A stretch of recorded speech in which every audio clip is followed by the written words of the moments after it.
Welcome to the public hearings for the city and Rochester City School District budgets. The meeting will come to order, and I ask the clerk to call the roll for the City Council and the Board of Elections. Councilmember Evans, Present. Councilmember Groover, Here. Councilmember Harris, Councilmember Lupian. Is she here? I just can't hear. Councilmember Ortiz, Here. Councilmember Patterson, Here. Councilmember Pio, Here. Vice President Lightfoot, Present, ma'am. President Scott. Here, I ask the council and the board to please join me for a moment of silence. Excuse me, did you want me to call the roll for the board? Oh, I'm sorry, I didn't. Yes, please. Okay. I skipped right down, I'm sorry. Commissioner Adams, Commissioner LeBron, Commissioner Malloy, Here. Commissioner Powell, Present. Commissioner Shepard, Vice President Elliott, Here. President Scott. Here. Thank you, Madam President. I think you, say President White. President White. I'm sorry. I'm so used to President Scott. President White. I'm sorry. That's all right. That's all right. I'm here. So both of the presidents are here. That's right. Okay. All right, so I would ask council and the board to please join me for a moment of silence.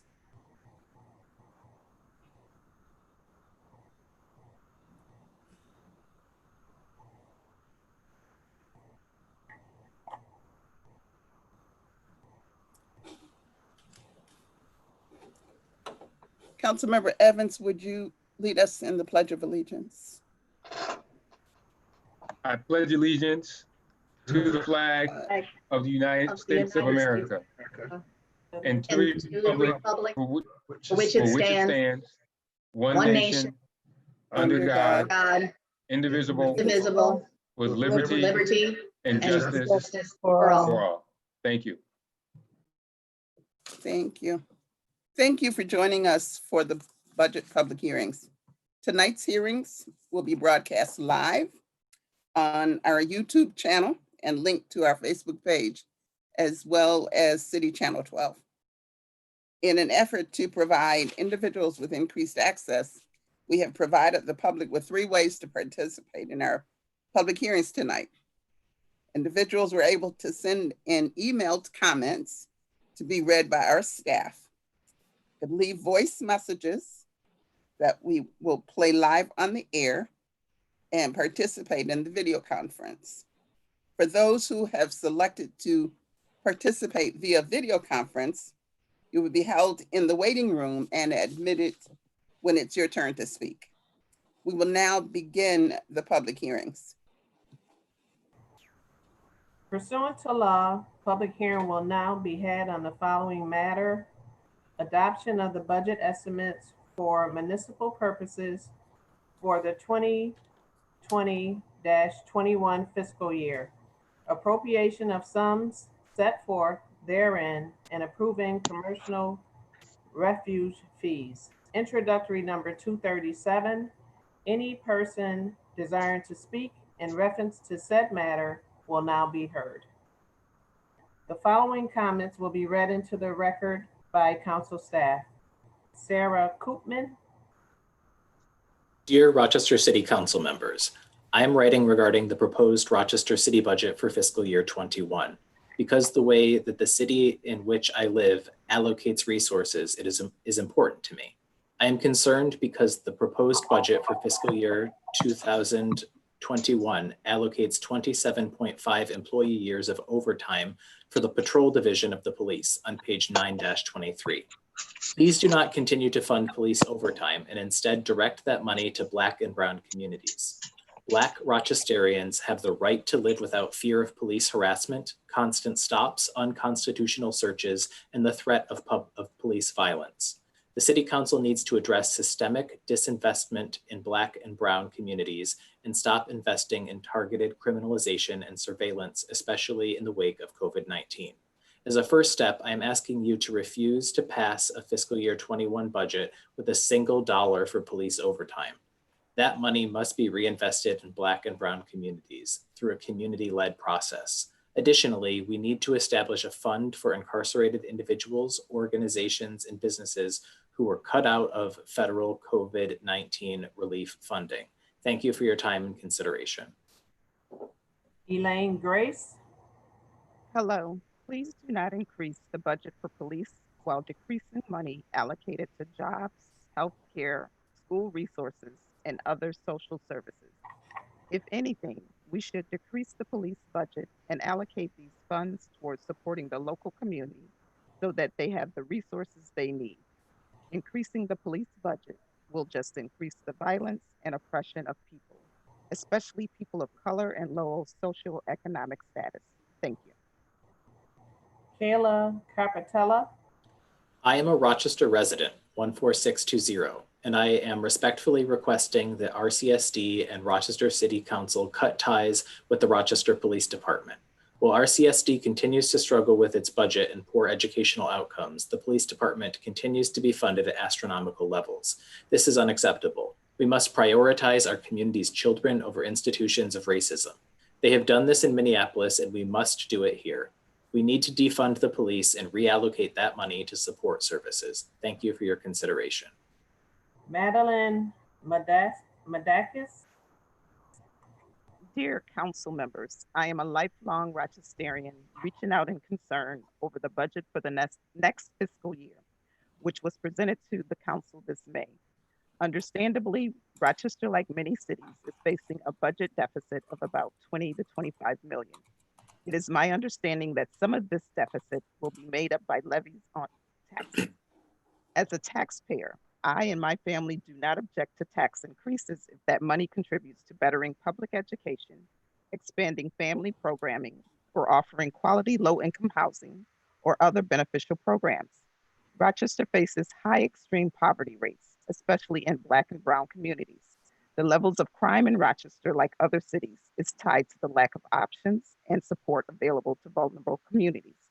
It has come to my attention through the budget that the Rochester City Police Department has a proposed budget of about $96 million this upcoming year, down roughly $4 million from last year. As a taxpayer, I would like to know why, especially in light of recent police violence across the country. Budget deficits are not serving as a starting point for the reallocation of funds from police budgets to community programming. Scholarship has shown that policing practices most adversely affect Black and Brown communities. As a concerned taxpayer and citizen, I ask you to reconsider next year's budget. You must take steps to bring equity to the Rochester community. As I, a white woman, have recently learned myself, defunding the police is not a radical jump, but rather a process of transition over a period of years with the goal of decreasing crime and violence through investing in communities. Crime is not specific to one race, but unfortunately, policing has always primarily targeted Black and Brown communities. We as a city must rethink this relationship. I encourage all council members to research academics and activists of color who write and speak on police alternatives. While it may take many years and many budgeted proposals, we need to move in the direction of defunding the Rochester City Police Department. This budget would be a good place to start by working to reduce the police budget in favor of youth programming, mental health services, and rent support, among other programs. Thank you for your time. I hope you will consider these concerns at the next council meeting. The following participant is Sadid Mohammed, joining us live via Zoom. He's connecting to audio. Once he's connected, I'll count his time down. Okay, Sadiq, I'm going to, oh, it's still connecting. Okay. Sadiq, I'm going to start your time down and you'll have 3 minutes and I'm going to unmute you now.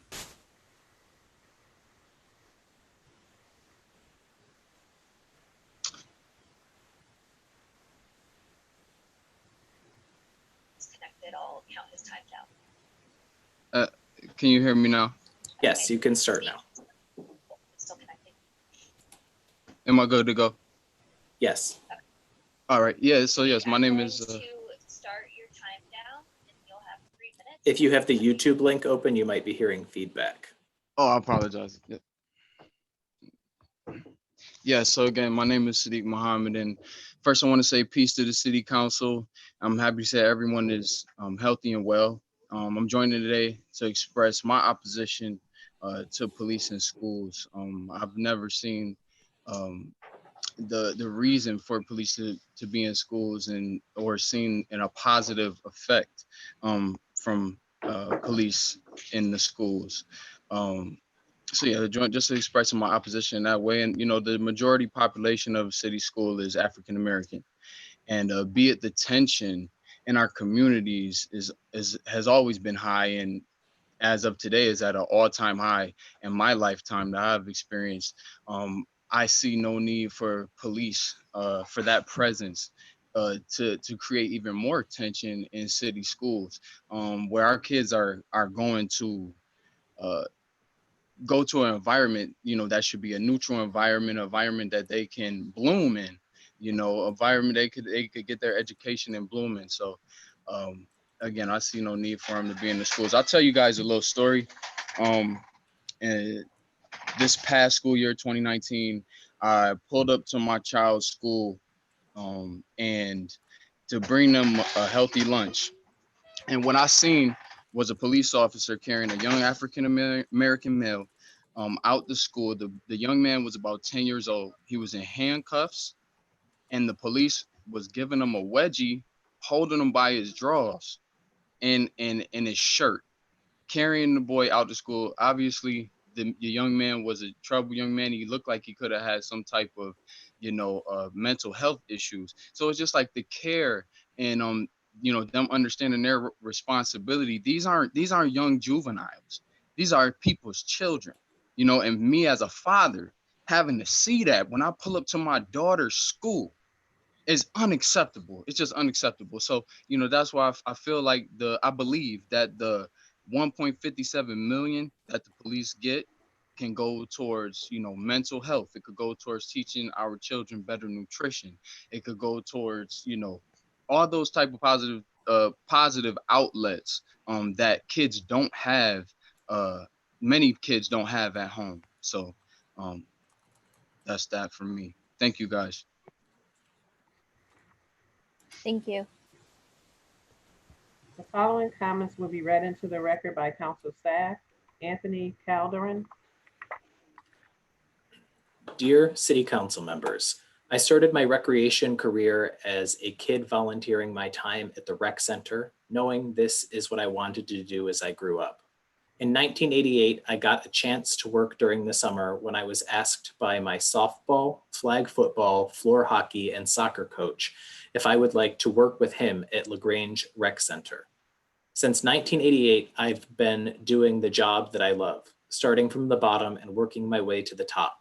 To see all of this come crashing down and to start from square one after all the years I put in, test after test, disappointment after disappointment, not getting the position I finally achieved my goal, then to have it stripped away for no reason is disheartening to say the least. I know it's always the goal to improve the community for our kids and families. However, taking the directors out of the buildings after establishing strong community relationships in the leadership role doesn't seem to be the solution or the answer. Please save my title. I am a family man with children who attend the rec centers. The value of my title means so much to me, to my family, to my wife and kids. My children look up to me. They have an example to follow. What we do is so essential in our community. Thank you for your time. The following participant is Terence Mccutchen, joining us live via Zoom.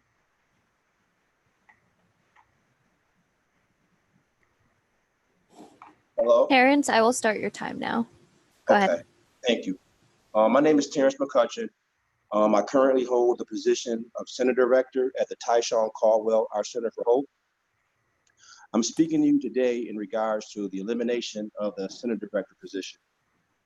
I want you to know how important and essential the position is to DRIVES. The center director is the face and the heartbeat of each individual building.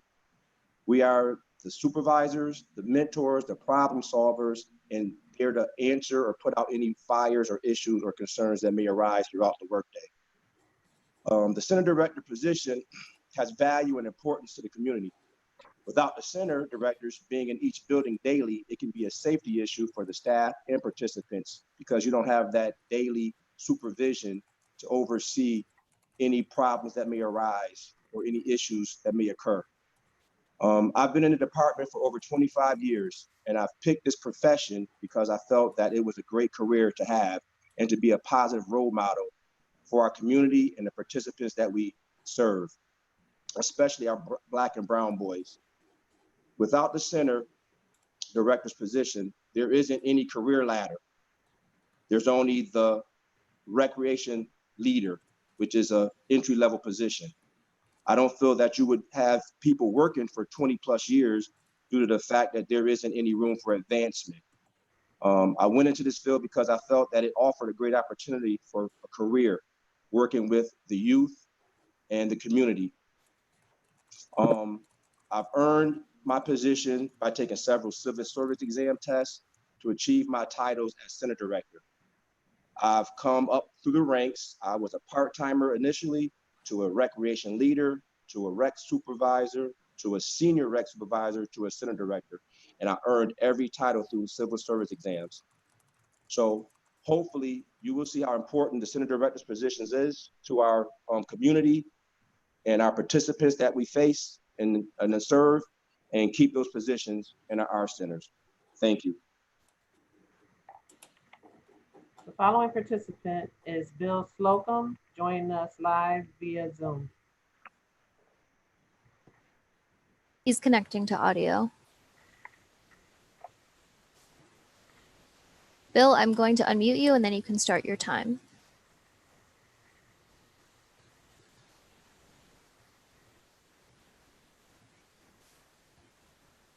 Go ahead.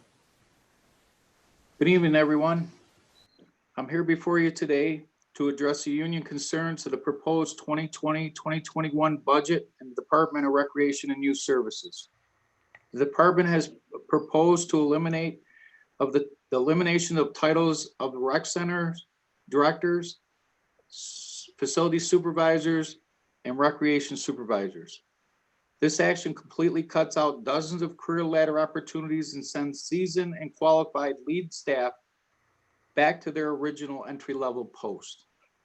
The removal of these titles will leave many R centers unsupervised and will create safety concerns for the children and staff that attend and work there. As a former attendee of a rec center and as a parent and grandparent, I know how important it is to have supervision on hand at all times, especially now during the COVID-19 pandemic. Our members know their jobs and understand what it takes to run and operate city R centers through their years of experience.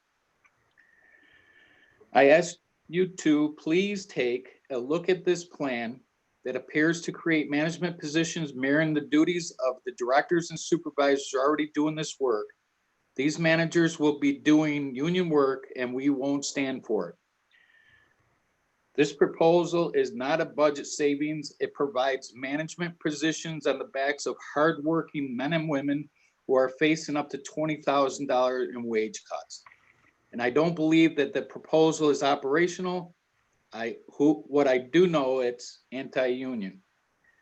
These changes were proposed without conversation, without negotiation, and with a total disregard for working men and women who earn their job through civil service.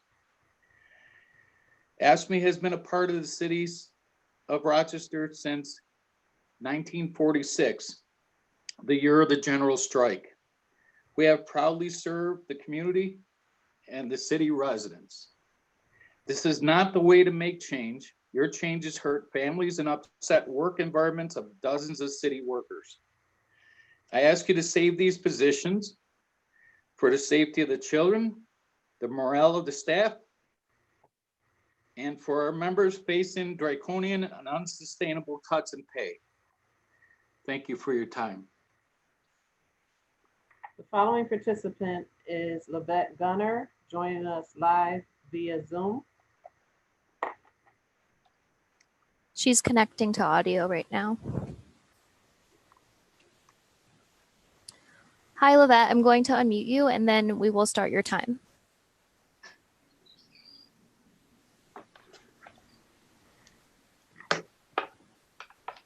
Go ahead.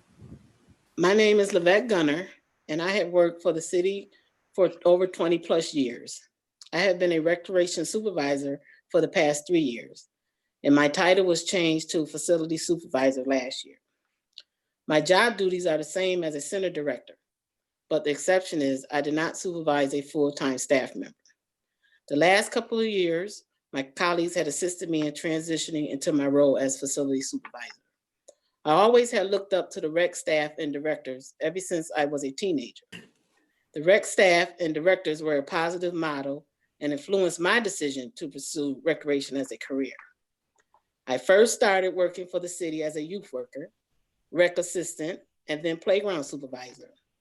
I had the opportunity to take the civil service test for the rec leader position. After many years of being a rec leader, I was able to take the rec supervisor test.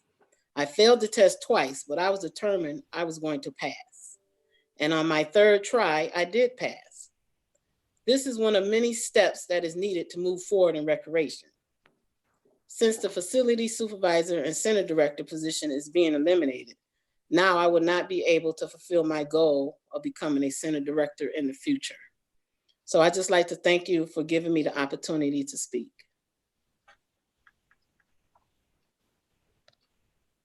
Following comment will be read into the record by council staff. Michael B. Porter. I am the center director at Adams Street, our center, with 1.5 years left until retirement. I started as a part-time employee in 1994 as a rec assistant at number 46 after school program. I have held the positions of playground supervisor and day camp supervisor until I took the recreation leader civil service test in 1997. In January 1998, I was offered a provisional rec leader position at the Adams Street Recreation Center.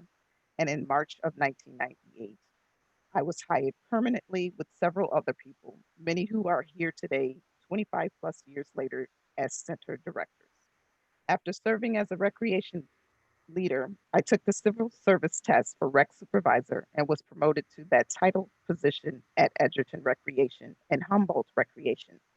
I then took the center director civil service test and qualified for the position of senior recreation supervisor. Shortly after, I was transferred to the Ryan R Center, where I served as rec supervisor until August of 2018, when I was promoted to center director with the opportunity to run Adams Street R Center. From the very beginning, I knew I wanted to be a center director to make greater changes in the lives of youth. My mom, who was the greatest mentor, stressed with each promotion that here is your chance to teach the youth about things that you grew up with on the farm. I have taught youth to make butter, cook, hatch chickens, garden, and since her passing, I have brought groups of youth to her farm for them to experience hiking, the backwoods and cornfields, as well as seeing the baby chicks once they have grown up and started to lay eggs, which the youth help collect. This is an eye-opening experience for the youth and the first time for many to see a working farm. Each site I have worked at, I have built and planted raised beds for vegetables. Growing vegetables and fruits in those gardens have given the youth the opportunity to try the items that they have grown, cooked and raw, fresh from the garden. Being a director has given me the chance to develop programming to teach youth where their foods come from and how they all can grow their own food. This past May, I planted over 1,000 pumpkin seeds with the hope of having the youth to come to the farm and pick their own pumpkin right out of the field at no expense to the city or the youth. Every child should know that their food, pumpkins, eggs, etc., all come from farms. Being a director has allowed me to bring the youth of Rochester many opportunities in employment, volunteering, education, and a wide variety of sports and activities. Every director brings his or her special skills to their job. A director's job is not just to sit in an office, it's to get involved with the community. attend meetings, and bring the recreation center opportunity to the forefront. Many people will say after a meeting or recreation center visit that they had no idea recreation did this or that. Directors are the human link between the city and the community. We fill in the gaps and holes others don't see or have no time to fill. We are a liaison between many organizations, schools, churches, neighborhood groups, police, parents, etc. You name it. We are there to help find a fix or compromise. Thank you. The following participant is Andy Rose, joining us live via Zoom. They're joining right now.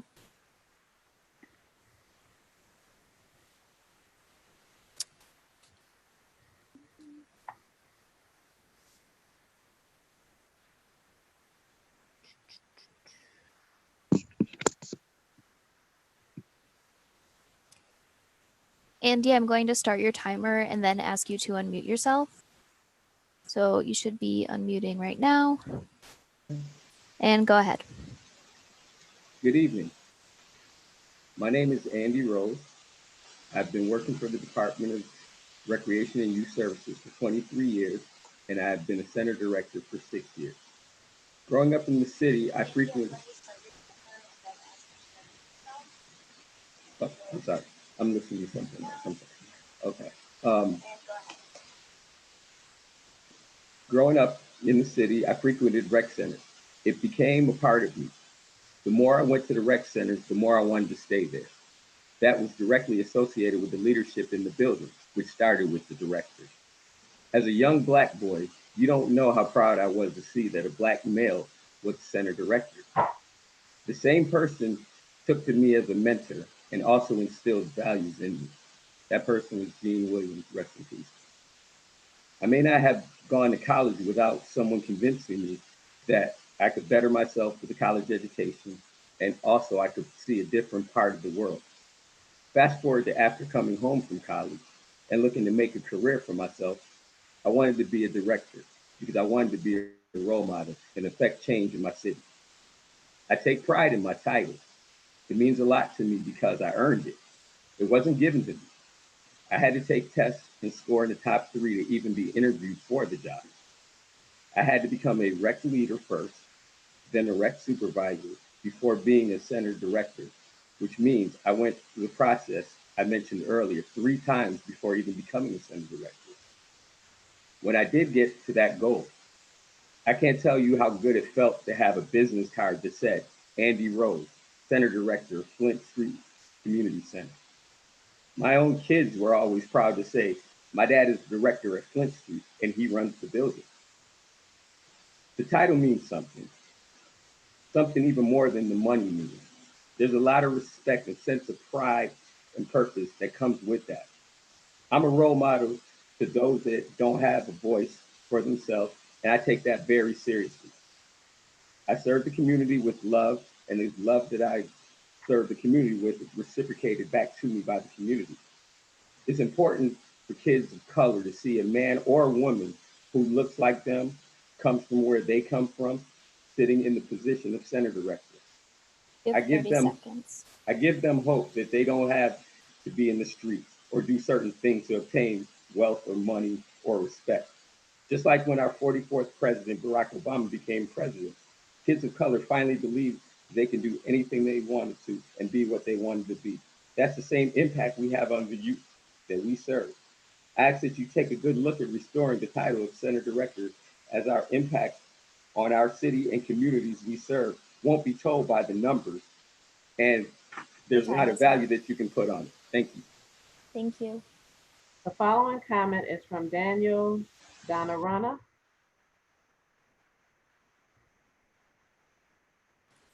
This will be a voicemail, so I'm going to share my sound.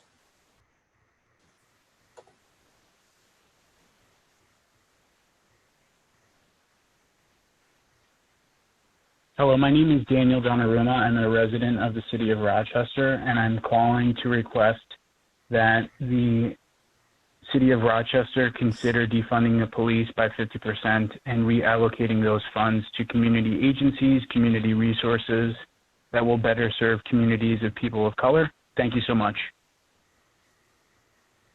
The following comment is from Greg Woodsby.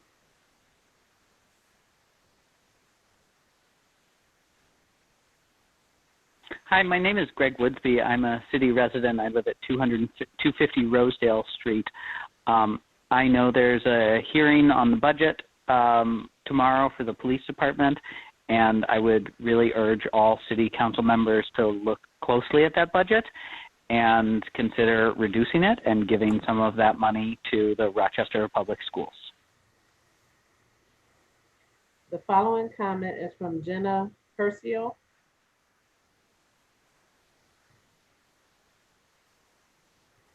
Hi there. My name is Jenna Curcio, and I am calling in support of efforts to defund the Rochester Police Department and thus reallocate those funds towards other areas within our community. The police currently place an existential threat on Black communities and are used way too often as a solution to every problem. It is a system that does not work. I am here to demand that the RPD budget be defunded by at least 20%, and then all of that money needs to be reallocated towards providing housing, healthcare, and schooling to the people of Rochester. Thank you very much. The following comment is from Nathaniel Mitch.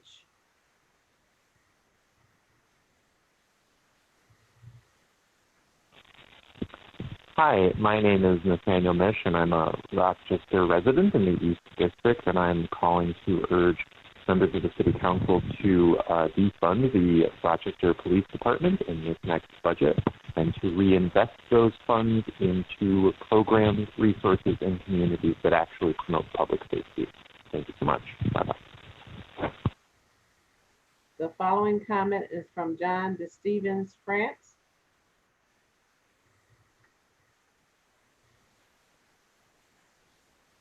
Hello, my name is John Stefan Franz. My zip code is 14626. I am relatively new to Rochester, but I am a citizen and I am a voter, and I am concerned. Inspired by the recent Black Lives Matter movement happening, I wanted to urge the City Council to consider defunding the RPD budget. The police currently place an existential threat on Black communities and are used too often as a solution to every problem. It doesn't work. I think it actually exacerbates the problems. I'm here to demand that the RPD budget be defunded. All of that money needs to be reallocated towards providing housing, healthcare, and schooling to the people of Rochester. Thank you very much. The following comment is from Luke Helwig. He is joining us. One moment. Okay.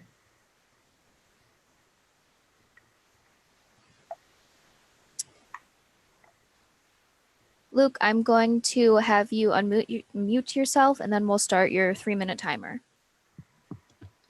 Go ahead. Thank you to the City Council for giving me the opportunity to speak tonight.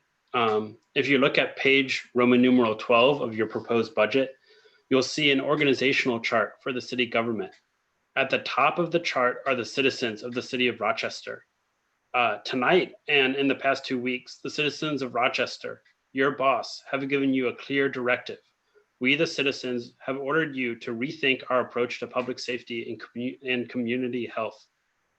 I imagine that if you were to ask Chief Singletary if budget cuts to RPD are possible, he would say no. And that's because we're currently asking RPD to do things that a police force cannot accomplish, such as addressing social problems and the root causes of crime. Let's relieve the police of their burden that they cannot accomplish and instead fund programs that actually can effectively address these problems, such as mental health services, programs to eliminate poverty, substance abuse programs, restorative justice programs, and most importantly, our schools. If you compare the 2018 budget to the current budget, we have reduced the RPD budget by only 1.3%. Meanwhile, we have reduced the amount budgeted to pay teachers by 11.2%. This is the exact injustice that we are marching against. Your boss, the citizens, demand that you fix this budget. Saying it is too late is not an option. This right now is our moment to make a change and start to achieve justice for Black and Brown communities. This moment will not come again. Do the right thing. And thank you for your time. Thank you. The following comment is from Rosemary Matias or Matias. This is another voicemail. 1 second.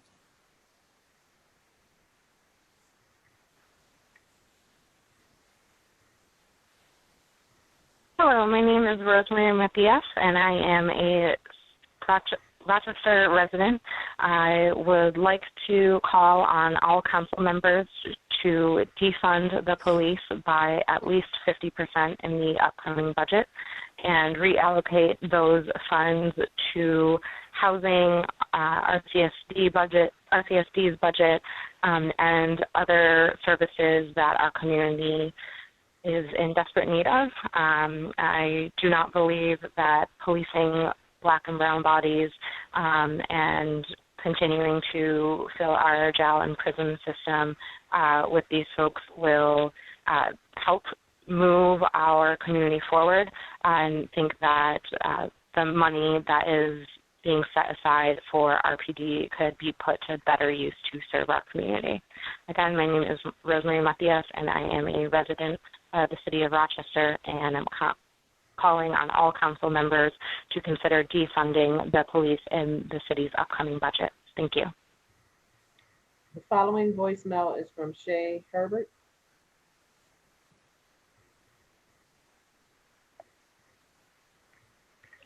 The people, the community of Rochester, New York is asking for the Rochester Police Department to be defunded. We demand that the Rochester Police Department is defunded by at least 50%. We want a city council that can commit to abolishing the police. Defund the police. Abolish the police. They do not serve, they do not protect. The following participant is Bridget Hurley, joining us live via Zoom. 1 second.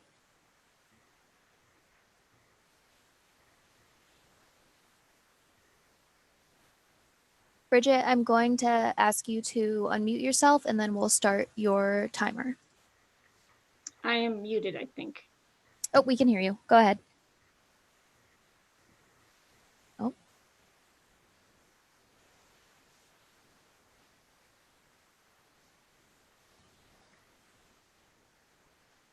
Bridget, you are muted, so if you could. Yep. I think we were playing tag. Okay, I can start your timer now.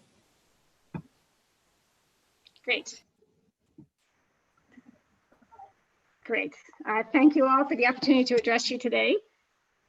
In times of crisis, priorities are revealed. Given the challenging environment in which this budget was created, we recognize, oh, yeah. Okay, now can you hear me? Good evening. Thank you for the opportunity to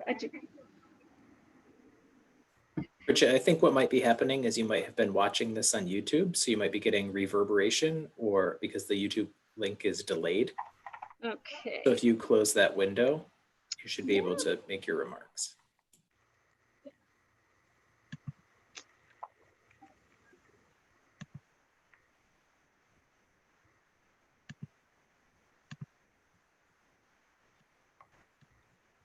All right. How's that? You are audible to us. Go ahead. Great. Okay. Sorry about that. We'll try again. Good evening. Thank you for the opportunity to talk with you today. In times of crisis, priorities are revealed. Given the challenging environment in which this budget was created, we recognize that cuts to children's services were necessary. We do believe, though, that as funds become available, whenever possible, services and programs for children and youth should be restored first. Our priority recommendations to City Council are as follows. Number one, the portion of city resources devoted to the police department is too high. With nearly 1 out of every $5 in city expenditures devoted to police, Rochester is missing opportunities to invest in prevention programs that will help save dollars in the long run and, more importantly, save lives. For many years, the police department budget has been 8 to 9 times larger than the budget of the Department of Recreation and Youth Services or the public library's budget. We must reconsider priorities. We must invest more in our children. Number 2, as police community relationships improve, public safety and quality of life for Rochester families improves. The city should make sure that community dialogues that include youth should become an ongoing part of police officers' activities and in services. Number 3, working with youth is too often a part-time, low-paid job in the Department of Recreation and Youth Services. Full-time, well-compensated, and well-trained specialists should be staffing our centers. Research shows that consistent relationships have the most potential to positively impact children. To support those kinds of relationships, the city should redirect resources to upgrade our center positions and provide training in youth development principles, trauma-informed care, and restorative practices. Finally, the Children's Agenda would like to commend the city for implementation of the Race, Equity, and Leadership Initiative. This program addresses one of the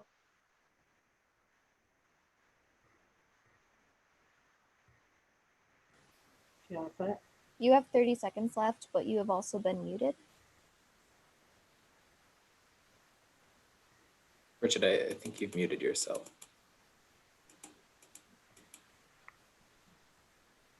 Okay, how's that? You're good. Great. Okay. More important is that there was use of a racial equity impact tool for departmental budget submissions this year, and changes were made based on the results. We urge City Council to fully adopt this process and to make sure that regular reports are made available to the public on this initiative. We also commend the mayor for creation of the Office of Data Analytics and Performance. We hope this contributes to efficiencies, accountability, and transparency. Your time is up. We have noted, okay, thank you. The following participant is Herman Cologne, joining us live via Zoom.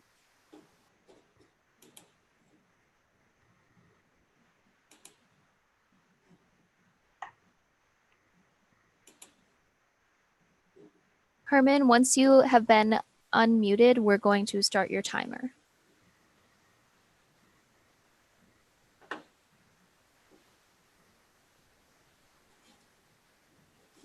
Mr. Cologne, if you are trying to talk, we can't hear you. Can you see me? We can hear you, but you don't You have can the hear video. me. Okay, let me try to see if I can reverse this camera. Hold on just a moment. Perfect. Is that better? Yep. Okay, I'm going to start your timer now. great. City Council, I thank you for your time tonight. I'm speaking today to share my deepest concerns about the continued overspending and the oversized 2021 budget being proposed for next year for the city of Rochester. In a COVID-19 environment, most of our city of Rochester property owners, including housing providers, are already struggling. Many have lost their jobs. Many have had their businesses financially and physically destroyed and will have nothing to go back to.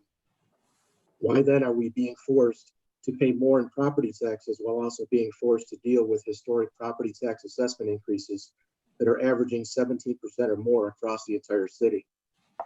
Forcing struggling property owners to pay higher property taxes is not only insensitive, but irresponsible given the fact that the city continues to overspend. We now have a city that is in need of serious spending reform to avoid the type of financial crisis already seen by the Rochester City School District. The 2021 budget includes an 8-year history of overspending and overtaxing. $81.6 million in increased total spending since taking office for the last 8 years. After removing cash capital from the equation, a budget for next year that shows an increase in spending of $14.8 million, not a reduction. The reduction being claimed is only against last year's budget, not actual spending. a budget which was already out of control. While cash capital has decreased, every single department has had spending increases of between 13 and 41% since 2013. The only decrease has been in the budgeting department, ironically. Mayoral staff has increased 213%. City council has increased 41%, well above the 10% rate of inflation during that time frame. Full property tax assessments on city's taxpayers have gone up a staggering $3.6 billion in 8 short years. Some property owners have seen massive property tax increases in assessments of 30% or more in the last year alone. 2021 will see an increase of over $9 million in property taxes to city taxpayers.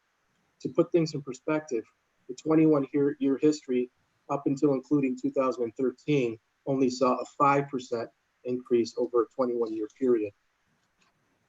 These extremely high property tax assessments are also part of a bigger problem. Who do you think winds up paying for the huge property tax burden you are needlessly placing on city property owners and housing providers? Housing providers and the city tenants they provide housing to, and all the city property owners who are already struggling financially will ultimately be hurt by this. You say you want affordable housing, yet your policies of overtax and overspend are hurting everyone. Rochester already has the highest property taxes in the nation. Rochester city residents are already suffering financially. Why then are you making things worse for the property owners in this city? Your time is up. Besides reducing the cash capital line in the budget for 2021, what steps has the city actually taken, department by department, to tighten its belt and reduce the unnecessary spending to avoid having to raise property taxes to their highest level ever? You say that you have done all you can to avoid an increase in property taxes, yet this statement is simply not true. If the city had simply budgeted based on the rate of inflation over the last 8 years, you would have saved city taxpayers $38 million annually, all while Mr. Cologne, I'm sorry, your time is up. The following comment will be read into record by council staff. Catherine Quiones.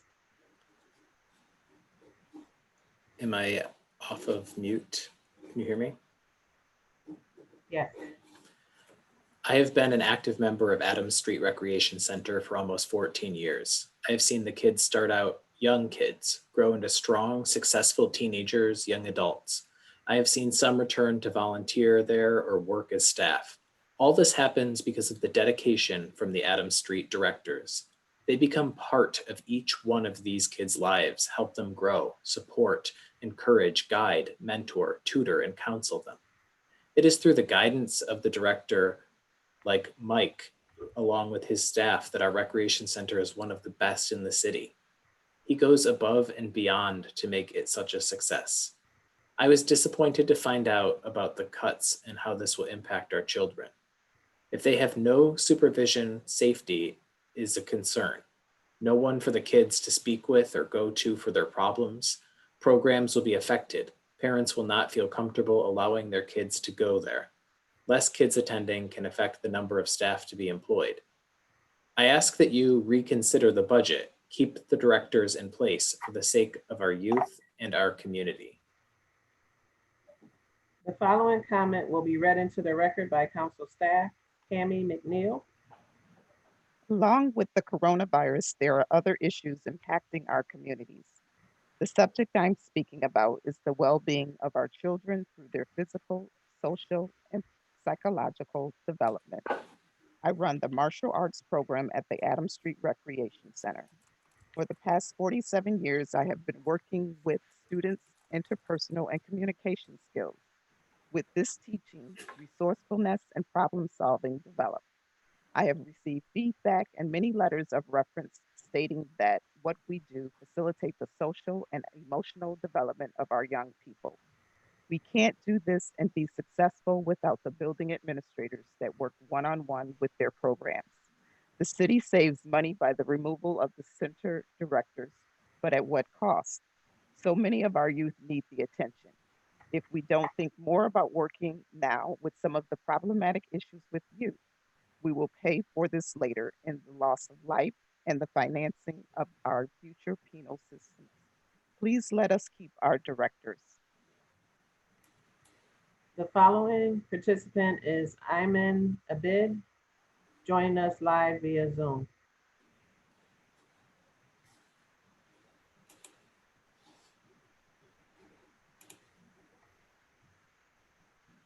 They're connecting. One moment.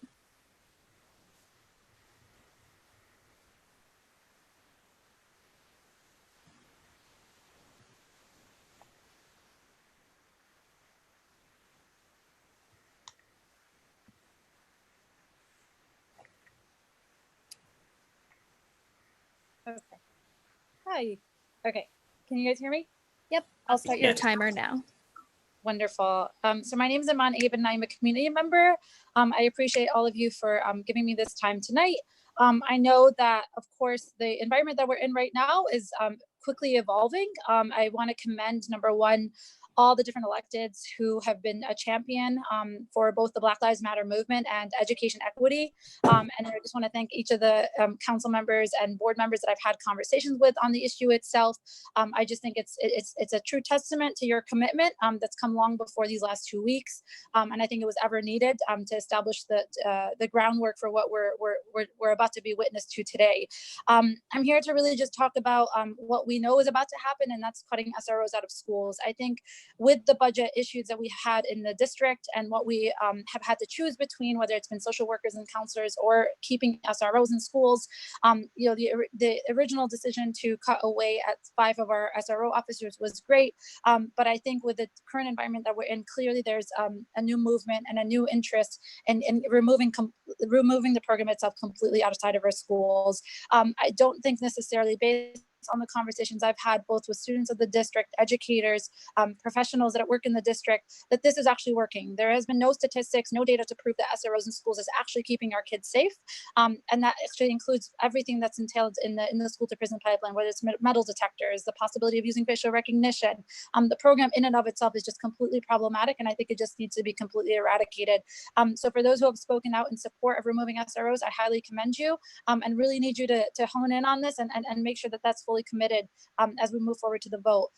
The second thing I want to talk about is this conversation around defunding the police. I think it's really important to start thinking about and redefining what public safety means. So as we think about eradicating the school to prison pipeline, it's really important to understand, what do we actually mean by public safety? Has the police actually kept us safe, or can something else actually happen?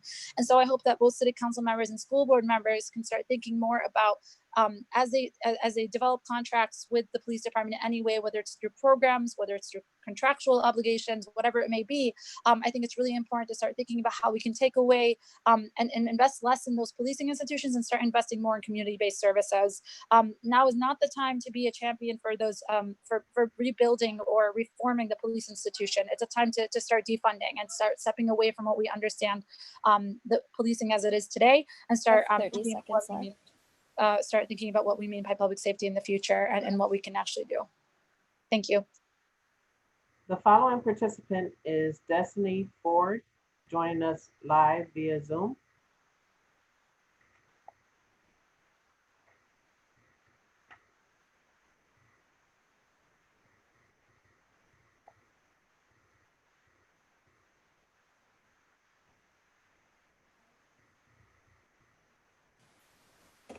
Her video is on, but her audio is not. Ms. Ford, can you hear us?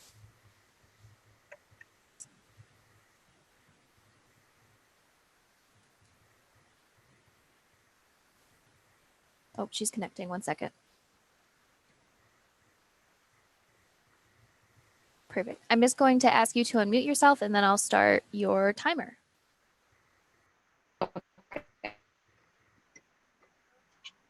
Hi, my name is Beautiful Ford, and I'm a junior at Wilson High School, and I also live in the 19th Ward of Rochester.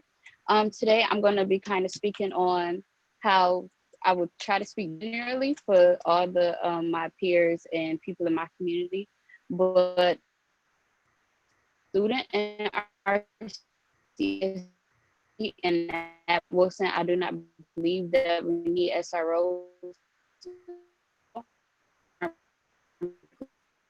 I feel like makes us like, or being looked at as automatically going to do something wrong. Our school climate needs to improve drastically. I'm also a former youth organizer at Teen Empowerment, and these are things that we have been talking about is for as long as I can remember. I started at Teen Empowerment in 9th grade, and we have been expressing concerns about the need to improve our school climate and SROs not being in school, because when you walk in school and you're greeted by a metal detector and you have to take off multiple items of your clothing, and just considering the fact that you may have left home from a negative or a bad situation and coming in and being greeted by things like this, it is not helping us at all. If anything, it is discouraging us and keeping kids from coming to school and feeling like they belong there. And instead of having SROs and police officers in our schools and metal detectors, we can put that money elsewhere. So for organizations like Rock Restorative and Help Zones, which we at Wilson, we have Help Zones. And I feel like our Help Zones could be funded more, can be more things, more opportunities for kids to do.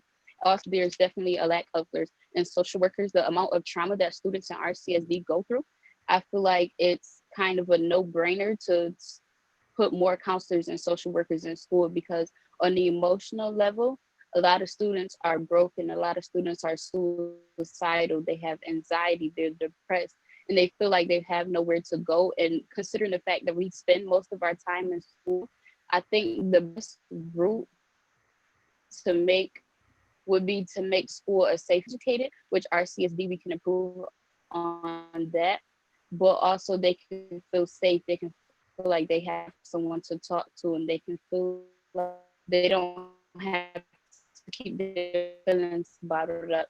You have 30 seconds left. That was the thing that I asked that you guys do from our schools, and instead put that money into organizations that continue to try to uplift and empower our youth. Thank you for your time. Mary DeLisandro will be joining us live via Zoom.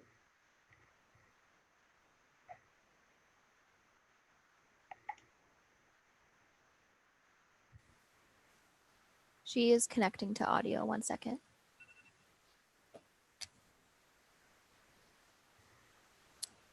I'm going to ask you to unmute yourself, and then we will start your timer. Go ahead. Good evening, Council. I'm glad everyone is well.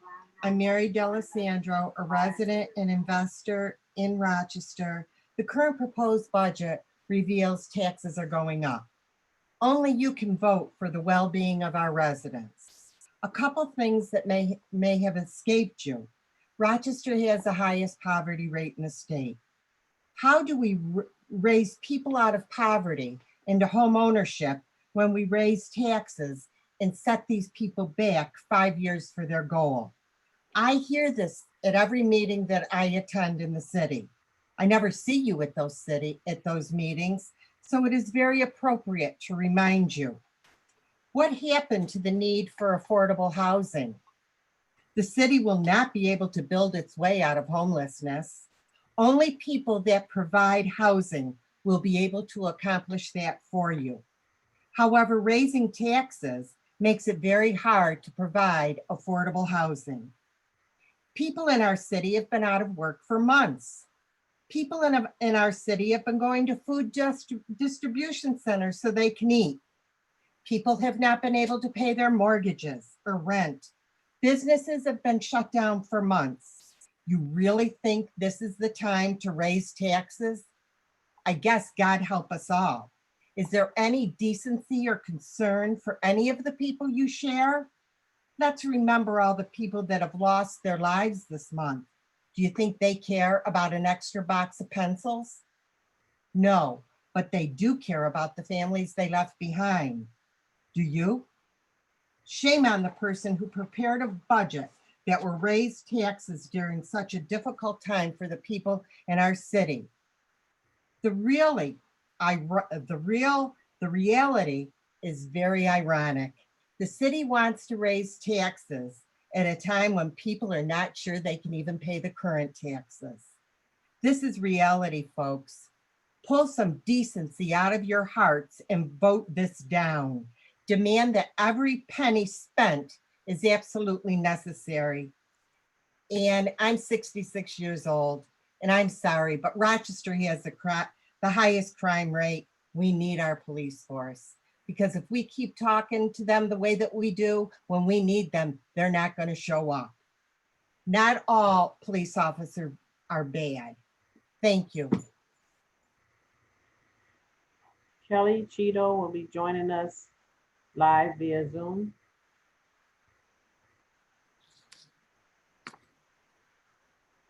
Your time starts now. Thank you. Okay, council members, I've got a question for you. I'm an artist, so I'm always curious about, what inspires people to do what they do. I really want to know what was the moment where like the little cartoon light bulb goes off in your head and those gears like click into place. What was it that inspired you to run for council? Were you inspired by a bold leader who came before you? Did you see them up there on the dais and think, dang, I can do that? Or were they awful? And you were like, dude, I can certainly do better than that. Did you believe that being on council would give you the chance to make big changes? Or did you think that you could fundamentally improve the lives of your friends or your family or your neighbors? I want to believe that you did, and I'm hoping that you still do. Because right now, you have what you wanted, what you walked miles for, what you wore holes in your shoes for, what people gave up dinners with their families to stuff envelopes for. You have the power to make changes that drove you here. I'm here to remind you that you have a moral obligation to make changes to the city budget, to the people that you serve, but also to the person that you were a year or 5 years ago, the one who believed that you had the power to make big, bold changes. Before all of the paperwork, before the line items, before the cranky single issue voters who dog you at every turn when you're at the farmer's market and you just want to get some frickin' tomatoes. Before all of that, you had a passion for fixing what was broken. And the RPD is broken. And for damn sure, they're not broke. We're dumping nearly $100 million to the RPD, while critical services like the library and youth services are barely getting 1/10 of that amount. Community funding for arts doesn't even exist on that scale. You have 30 seconds left. We have officers in our school while we're cutting counselors. It'd be one thing if policing were truly fixing what ails us, but it's not. If we want to build a strong community, we need a strong foundation to support it. We cannot police people into belonging into a community. We cannot expect people to care for a community that does not care for them. We need to invest in the right tools to rebuild our community. We need to provide support before a need becomes an emergency. We need to support the people, not police them into submission. Your time is up. We need to listen to the Black Lives Matter protesters. We have to start over. The following comment will be read into the record by council staff. Elizabeth Torres. I have been working with youth for the past 20 years. I love what I do, and there's nothing more rewarding than having a former student come back as an adult to thank you and tell you how you have impacted their life as a teen. Our rec centers are a refuge for so many kids, and they see us as mentors, role models. I want to underscore how important relationships are when you have a group of seasoned staff like us. I feel like we are being thrown away without regard for the work that we have done. How could you remove people from their posts to put other people in our place for more money and at the same time cut our pay? COVID or no COVID, this will hurt me and my family. I'm facing a $4,000 cut in pay after patiently waiting for step increases and wage increases over the years. I'm going backwards without any say, like a number, not a person. I worked hard to become a facility supervisor, an accomplishment that I am very proud of, and I'm being stripped of that hard-earned title without any fault of my own. Did I do something wrong? No, I didn't. This is heartbreaking and makes me feel so unappreciated. Can you imagine what it is what if your title was taken away from you for no reason? I will always be the same Elizabeth, no matter where I work. I will always care about and work with kids. But just because I work with kids and the kids and families come first doesn't mean that my job and what I do doesn't matter. I also have kids and that I have to help navigate in our community. City Council, please listen and understand that this issue is so painful. I couldn't come on the Zoom because of how traumatic this is for me. To lose one's hard-earned title is demoralizing, and on top of that, a wage cut. Some of us are facing a $20,000 cut in pay.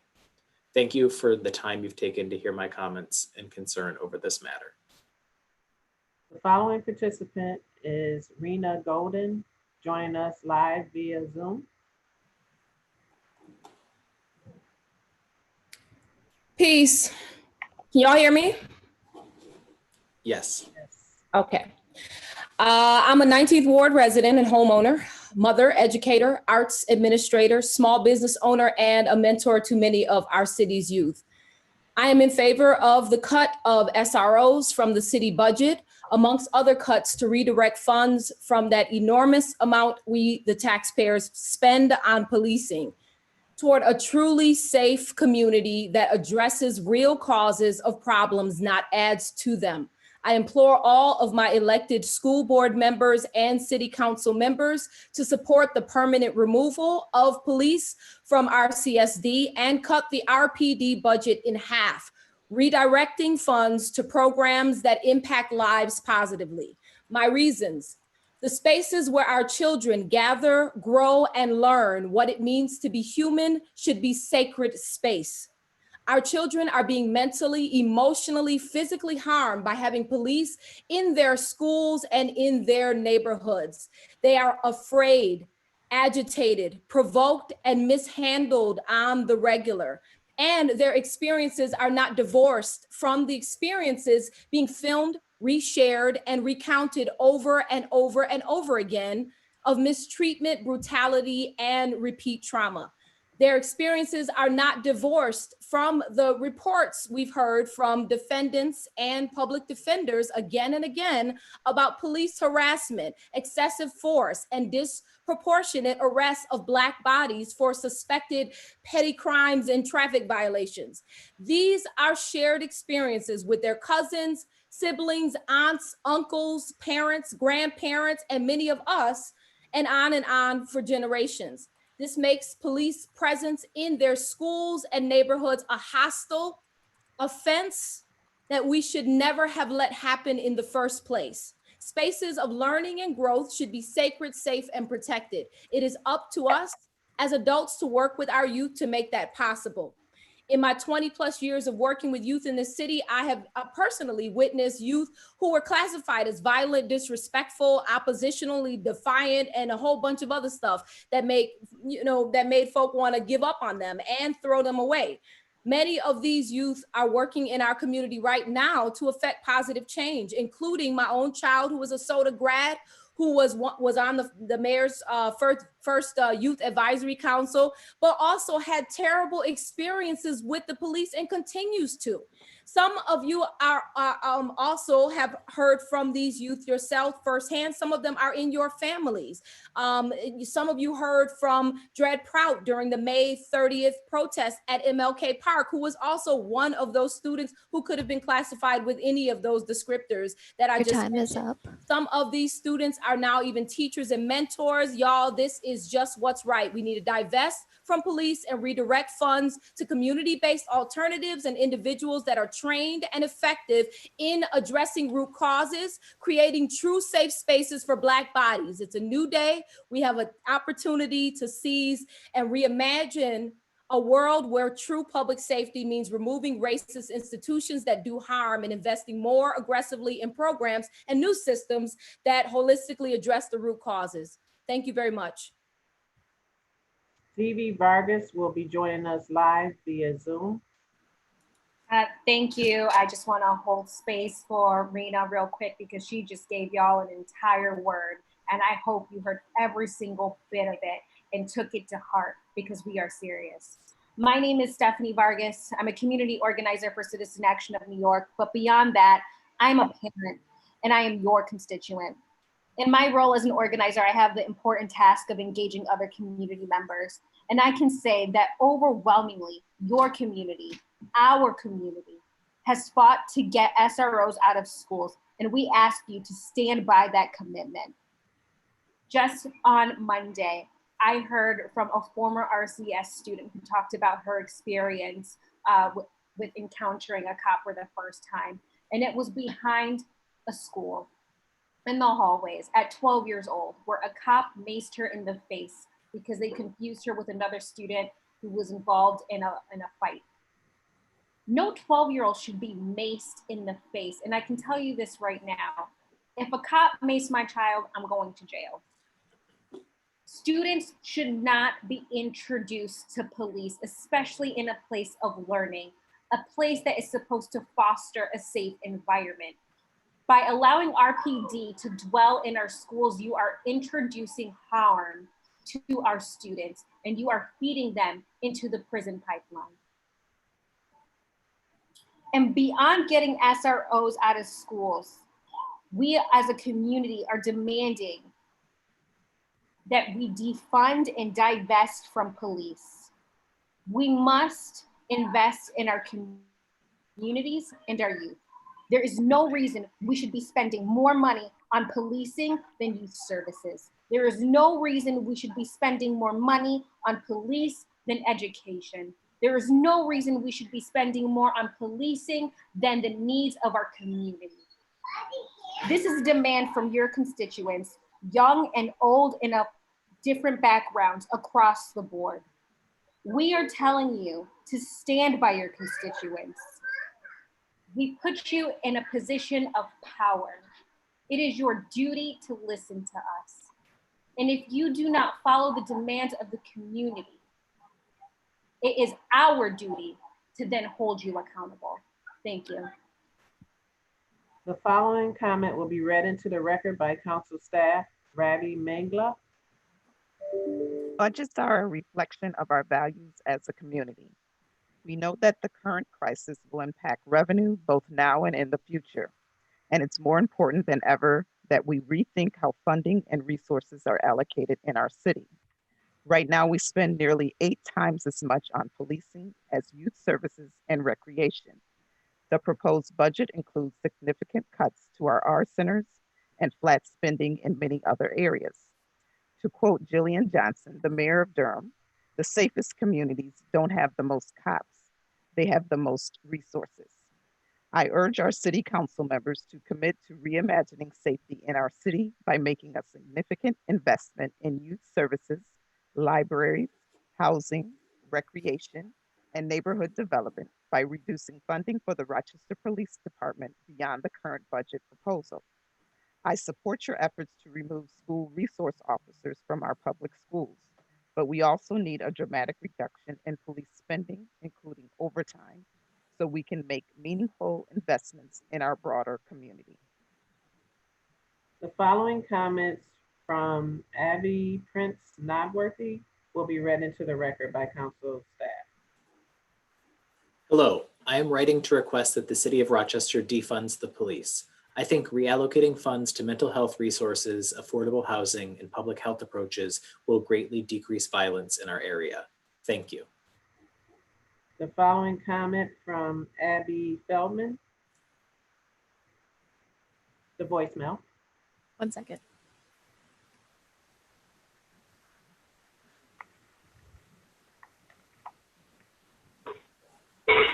I'm calling on you to defund the Rochester Police Department. I'm calling on you to cut the RPD budget by at least 50% and reallocate those funds into education and community programs like housing and mental health services. These programs will help stop the violence and crime from happening in the first place. I'm also calling on you to implement anti-bias trainings and de-escalation trainings in the RPD. I'm also calling on you to prohibit the use of tear gas and other war weapons in the RPD. Thank you. The following comments are from anonymous participants. It should be noted that we do not normally include anonymous participants, but on our staff side, there was an error and we accidentally deleted the information that had a callback number to be able to get this information. And with respect to the folks who put in the time to try to be heard, we want to share the 2 voicemails that we were not able to verify who they were from. Katie, would you play them now? Here's the first one.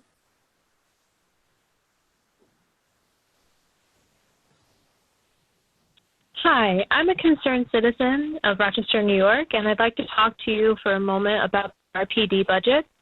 The police currently place an existential threat on Black communities and are used too often as a solution to every problem. And we've seen time and time again that that does not work. I'm here to demand that the RPD budget be defunded by 20%. All of that money needs to be reallocated towards providing housing, healthcare, and schooling to the people of Rochester. Please make a good impression on your city. Thank you. And here's the second.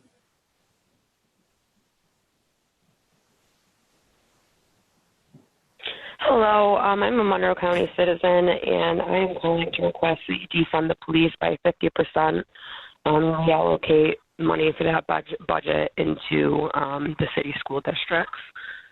Thank you. Bye.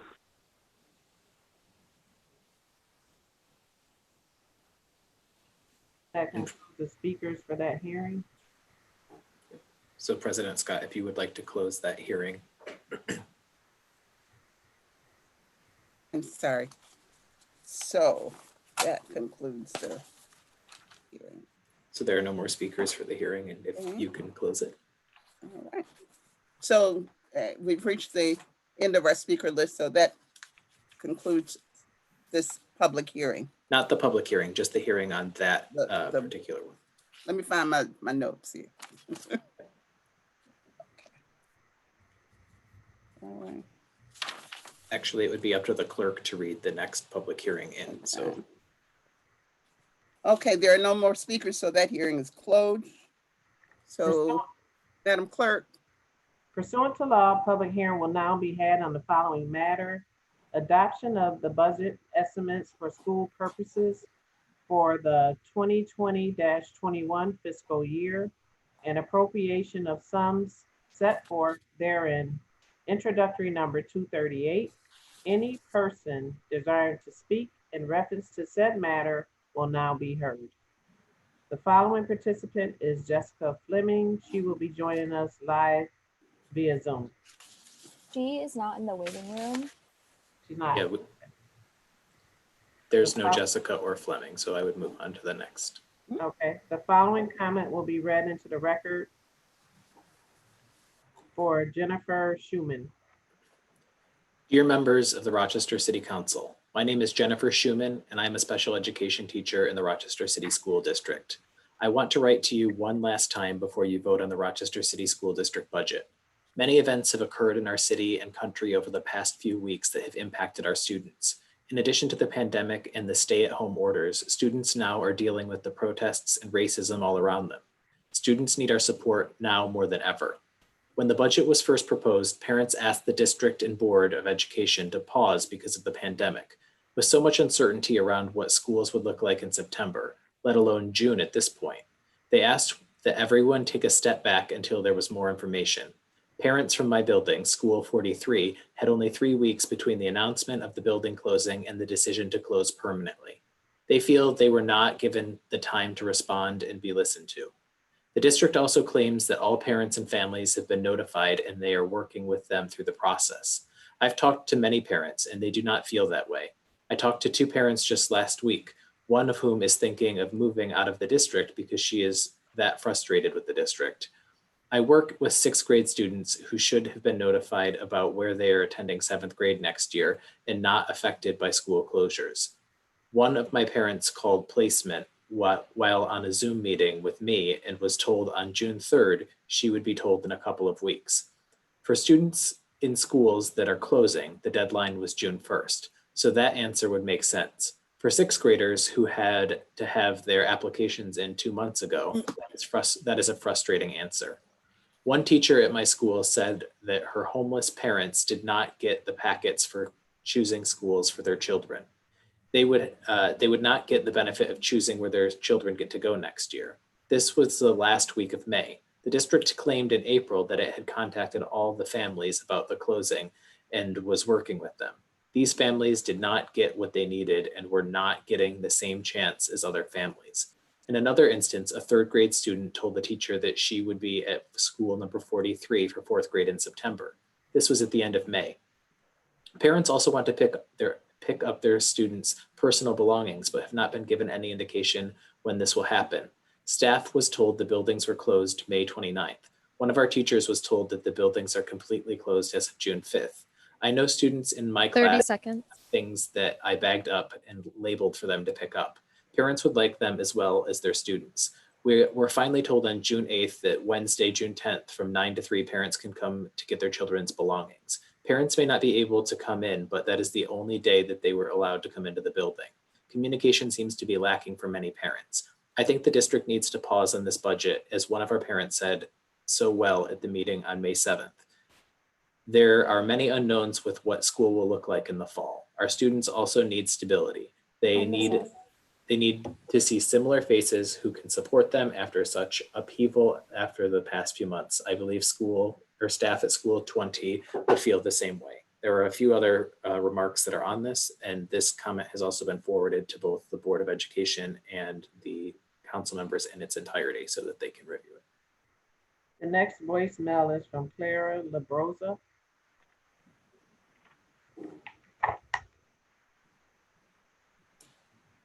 Hi, my name is Claire LaBrosa. I'm a resident of the city. I live at 144 Pinnacle Road. And I'm also a teacher in the Rochester City School District. I'm calling tonight because I know that the board is, or City Council rather, is voting to either approve or deny the Rochester Board of Education's budget. And I would actually urge them to not approve this budget. We are looking at a budget that's closing 5 schools in 1 year during the middle of a pandemic.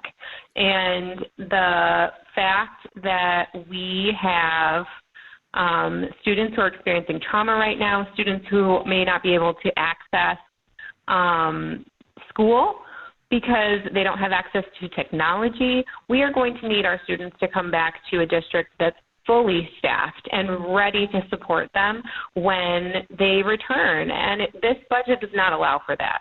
So if you would like to call me back, I'd really like to share my. And we're not going to play her number. Okay, the next voicemail is from Rebecca Kramer.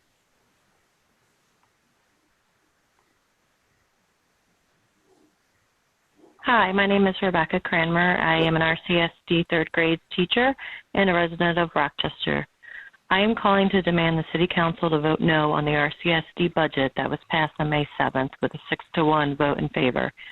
As is, the RCS budget would cut over 400 positions, which will impact 1 in 12 RCSD students. The exact number of staff cuts is unknown due to the lack of transparency from RCSD management. This is like wiping out a third of the fire department, the police department, and the City Hall employees. In addition, 2,000 students will see their schools closed or reduced for the upcoming school year with its current budget. Meanwhile, our students are experiencing new traumas and learning gaps in the midst of the COVID-19 pandemic. Therefore, they will need more social, emotional, academic supports when they return back to their schools, not less. As our elected leader, you are to have the obligation to respond that your constituents need and represent the city community, which most definitely includes our students. Vote no on the RCS budget. Eamon Scanlon will be joining us live via Zoom.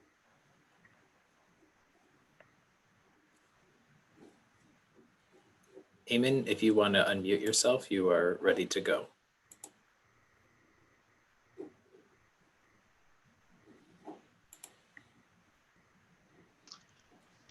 Hi, can you hear me? Yes, we can. Okay. Good evening, Mayor Warren, members of City Council, RCSD commissioners, and new Superintendent Dr. Myers Small. My name is Eamon Scanlon, Education Policy Manager at the Children's Agenda and a city resident. The Children's Agenda asks that you end the SRO program at the Rochester City School District and waive the $10 million cash capital requirement at RCSD. We applaud your proposal to end the contract between the city and RCSD for armed police known as SROs in your 2020-21 budget. Just this past week, Minneapolis, Minnesota, and Portland, Oregon announced the end of their SRO programs. Please ensure Rochester joins them by announcing publicly as a unified body that you intend to end the program and vote to do so on June 16. Students as young as 7 years old have been led out of school in handcuffs at the Rochester City School District. A security report from 2018 details multiple incidents where students were restrained in handcuffs, including one incident where no physical altercation took place. The permanent presence of armed police on school grounds may unintentionally lead to the criminalization of youth for normal adolescent behavior. The students who are arrested by police are disproportionately students of color. A report from 2012 found Black students in New York City public schools were 14 times as likely to be arrested as their white peers. Studies from Connecticut and Alabama have shown similar disproportionate arrest rates by race where SROs are present. There is no consensus on whether or not the presence of police in schools make them safer, and some studies suggest the opposite. One recent study showed police officers in schools were associated with a 6% increase in disciplinary incidents and a 2.5% decrease in graduation rates. The $1.5 million spent by the RCSD on police officers every year could go towards research-based interventions for students like social workers, counselors, and staff focused on violence prevention. School must provide the social emotional support students need during this very difficult time. We also support waiving the $10 million cash capital requirement for the RCSD. In a time of deep financial stress, it is important that RCSD be able to delay non-urgent capital projects to keep necessary academic supports in place and prevent further schools from closing. We will stand with you in dismantling the school-to-prison pipeline in Rochester and saving the RCSD every dollar possible in this difficult time. Thank you for supporting Rochester students. Andrea Vasquez Jimenez will be joining us live via Zoom.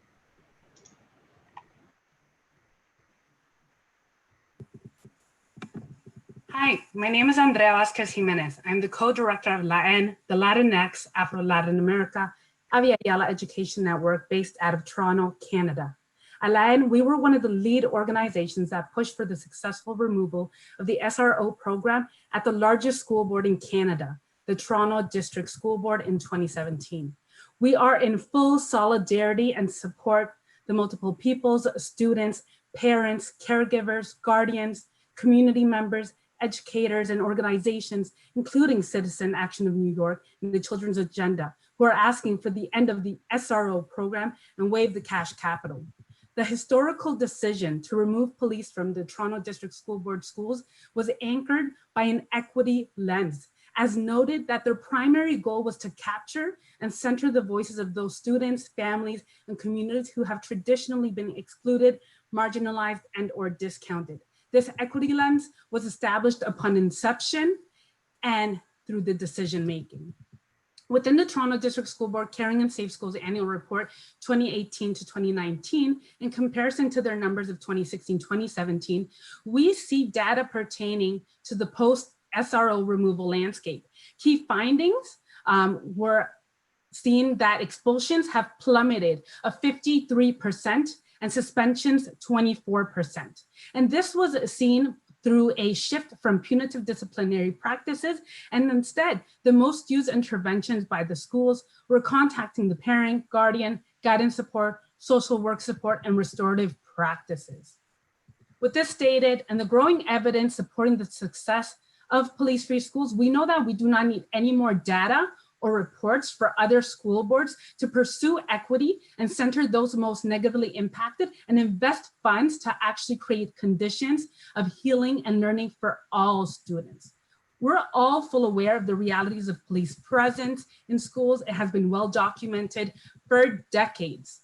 The school to prison pipeline is a reality, and this pipeline is entrenched by police in schools, which works to criminalize and police students, continues to harm, re-traumatize, push out, and place at risk students. Once again, we need to reinvest and create the conditions for learning and healing. Having healthy, equitable police 30 seconds. is a public health issue. It is a labor issue. It is also not just fiscally responsible or a professional obligation. It is a legal obligation. It is a human right. And the continuation of police in schools is gross negligence and an ongoing human rights violation on your part. And the SRO program and center all students' well-being. It's a human right. Thank you. Mary Adams will be joining us live via Zoom.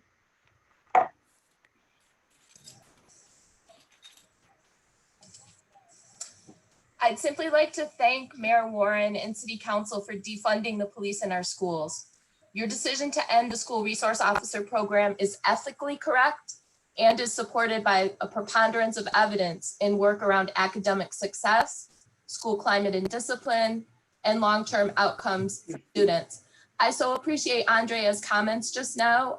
You know, we don't have to hit people over the head anymore with the evidence because it's there, it's been there, and it's totally convincing. However, I still think it's very valuable for some settings to really have the most current evidence. So what I've shared with you when I sent in my request to speak this evening is an issue brief, which is hot off the press from the University of Minnesota's College of Education and Human Development. It includes 5 pages of current, like 2020, hyperlinked references which support your decision. The document is a great read. It combines a passionate celebration of Minneapolis School Board's decision just now to end their SRO program, and it uses scholarly excellence and meticulous academic documentation. So it really is a very useful document. I really encourage you to read it and use it. And thank you. Yield my time to the next speaker. The following voicemail is from Laura Smith.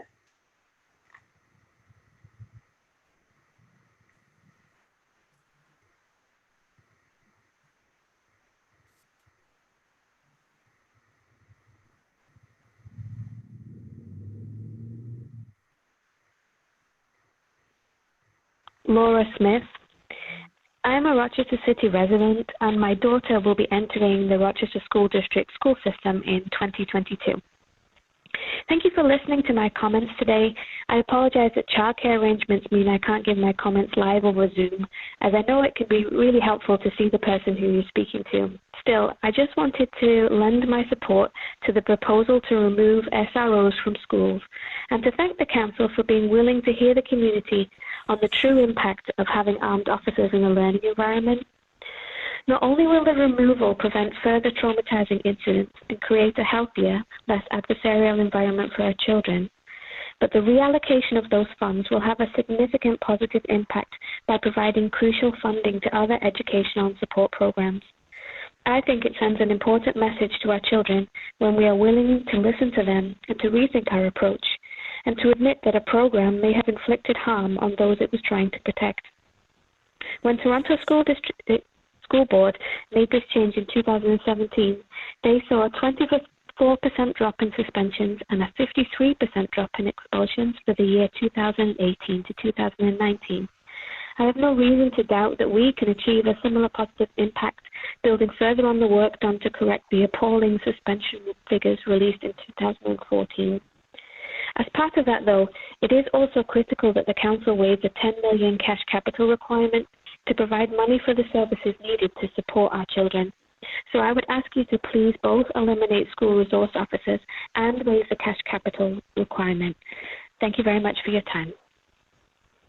Sarah Adams will be joining us live via Zoom.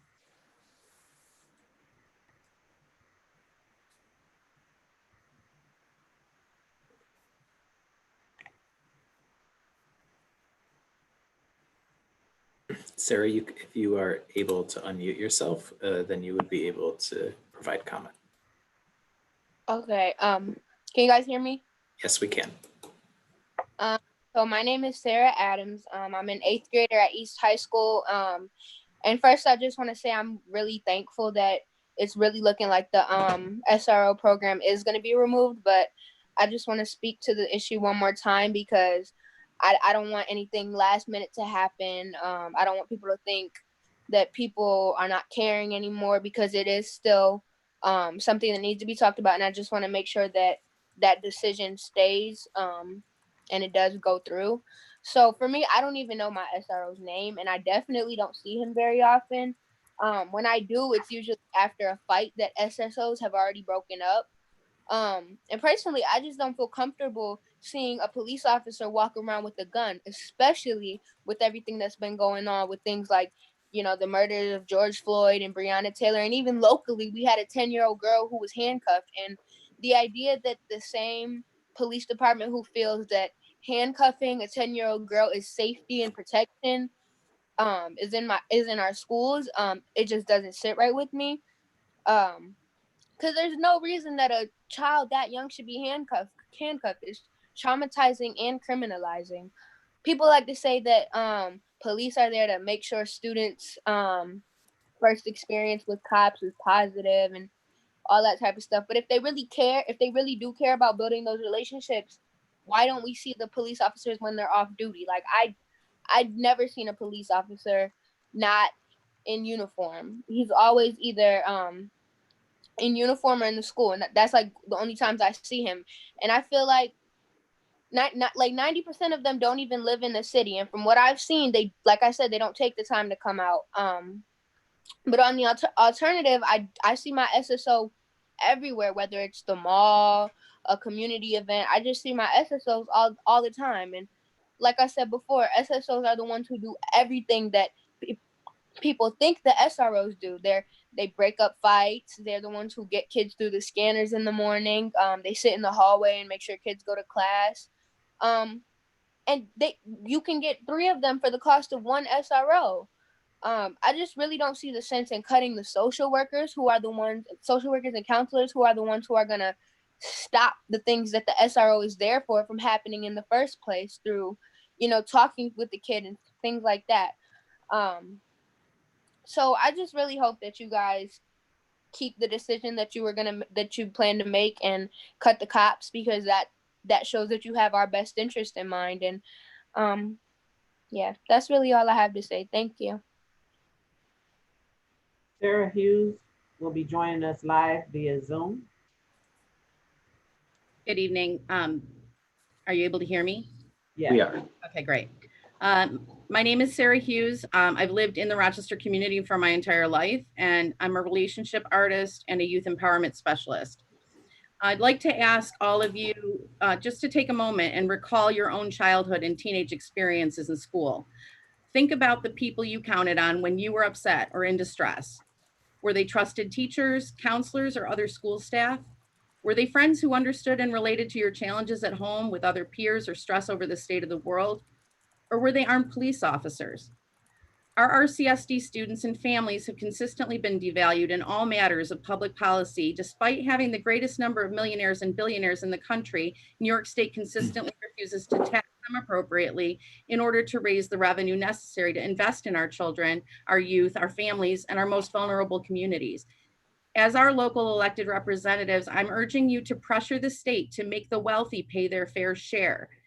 In my more than 20 years of mentoring, advising, educating, and empowering young people in this community, not once has any one of them said to me that they felt safe in their schools or neighborhoods as a result of heavy police and security presence.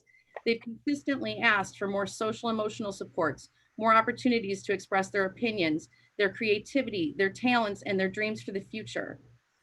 I urge you to remove SROs and sentries from the RCSD and invest those funds in developing a restorative culture in our classrooms and regeneration in our neighborhoods. There are many models being used around the country and may serve as an inspiration for reimagining a new normal where systems of harm are no longer acceptable. I recommend that each of you read and consider Sing a Rhythm, Dance a Blues by Monique Morris as a start, or look into some of the other more progressive models that are going on around the country to reimagine our schools as a safe, restorative, healthy place for young people. I appreciate your time. Melanie Funches is joining us live via Zoom. Good evening, everybody. I'd like to thank you for this opportunity.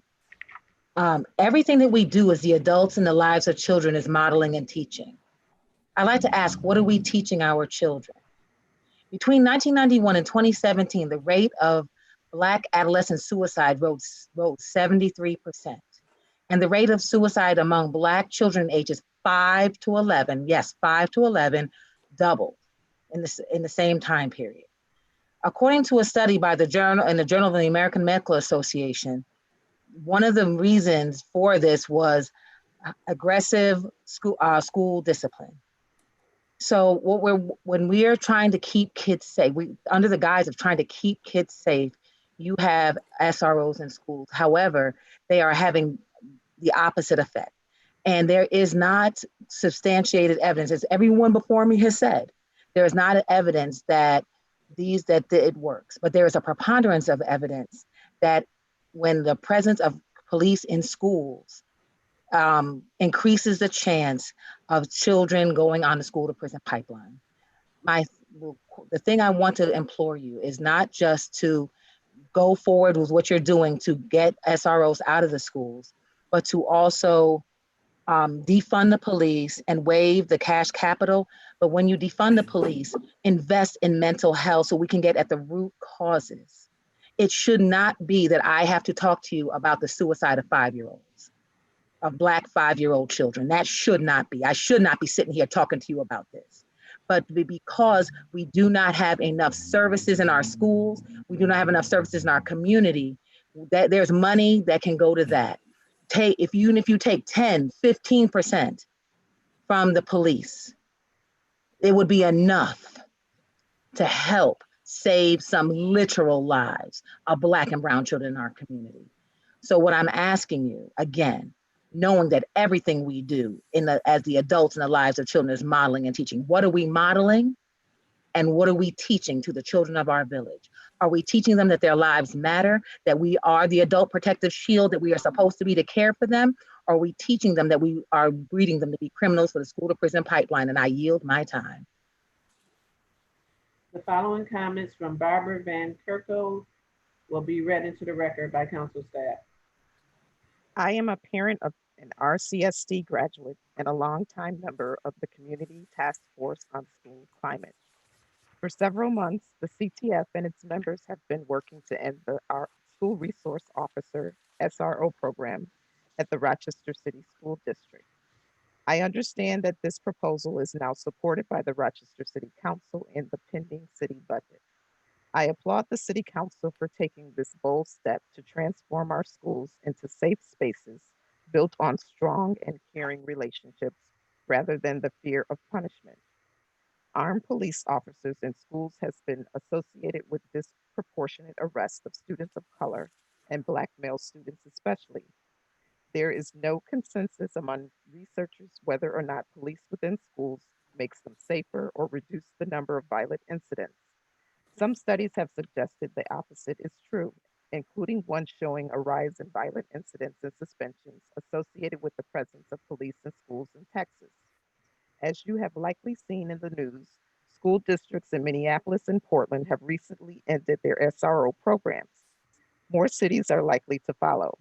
Removal of police and addressing conflict and harm through restorative practices, reconciliation, and repairing of relationships help to break the school to prison pipeline, and when combined with racial equity work, reduces disparities in arrests and suspensions. It is my understanding that the Toronto School District, one much like the RCSD, removed SROs in November 2017 and has seen a dramatic drop in suspensions and expulsions and a closing of its suspension gap by race ethnicity. I urge the City Council to pass the City of Rochester's without the inclusion of the SRO officer program to effectively end the program at the RCSD. I would actually prefer, if at all possible, that the money be included in the budget, but be released from the SRO program so that it can be used for school counselors, increased staff and trainings in restorative practices, anti-racism, professional development, and other staff working directly with our students. In this time of severe budget crunches, I believe the city's investment in our children will be money well spent. 30 Thank you. seconds. Oh, Mary Andre Colic Matasano will be joining us via Zoom. she's joining right now and connecting to audio. Thank you.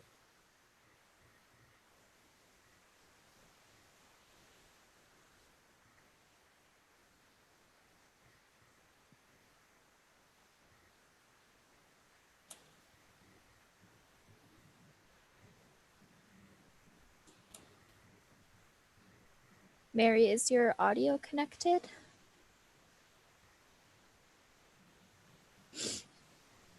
It looks like it's connecting.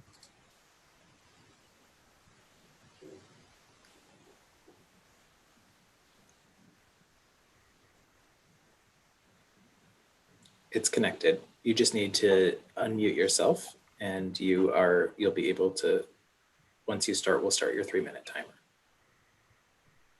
Thank you. Thank you. Good evening, Rochester City Council. My name is Mary Andrew College Diaz, and I'm the proud founding principal of the Rochester International Academy, RIA. And in September, I will start my 40th year with the Rochester City School District, actually more than that since I graduated from Franklin in '76. I'm here this evening representing all of my RIA students and their families, my families. I am using my voice for my families as they came to the United States, most speaking zero English, most from refugee camps, all speaking low incident languages with no formal education, who endured unspeakable atrocities, who were forced out of their countries and found a way to arrive in the United States, Rochester, New York, for a better life, mostly for their students. 10 years ago, RIA was created to meet the needs of this most vulnerable population. As all of you are aware, RIA was a K-12 program until a few months ago when Terry Day decided to make it a budget proposal, removing the K-6 part of RIA. I'm here to say on behalf of my entire RIA family, which encompasses my brave students and their families, my amazing staff, my extremely supportive advisory board, community partners, and RIA friends, we still do not know why we lost the K-6 part of RIA. We were completely blindsided, and I also believe that the RCS Board of Education was also blindsided. Unfortunately, to date, we do not have any real reason or answers why we lost the K-6 babies, especially during a pandemic. We know that it may be too late to reverse this decision this year. However, we are hopeful that the new superintendent, Dr. Leslie Myers-Small, will assist us in finding out the why and assist us with a plan for the future. We believe in her leadership. In the meantime, the RIA community would like all of you to know the narrative that was not shared in any presentation that included RIA. RIA has been a school for students from Newark, Fairport, and Webster. RIA has been visited by numerous people as far from the Ukraine, Greece, Russia, and as close as Buffalo and Albany, all as a model for newcomer programs. In 2016, RIA was recognized by the Network for Public Schools as one of the top 10 programs in the United States, earning the Gold School of Honor Award. In January of 2018, RIA was featured in a worldwide video by the United Nations. And in May of last year, RIA was named one of the top 5 programs schools for newcomer students in the United States by West Ed. We have 30 seconds. I just want all of you to know that the refugee and immigrant and SIV population need your support more than ever. They have a hard time dealing with all the uncertainty, the changes at RIA, COVID-19, the recent violence in our cities, coupled all of this with the travel ban, the high levels of xenophobia, and that our current federal government leadership has created enhanced fear amongst refugees. One issue is communication. Please let my graduating students help you when you're communicating. On behalf of the entire community, please do whatever is in your power to assist our refugee, immigrants, and SIV families, creating a safe and inclusive environment in our beautiful city, the sanctuary city. Thank you. Namaste. We have Jessica Fleming, who is with us now.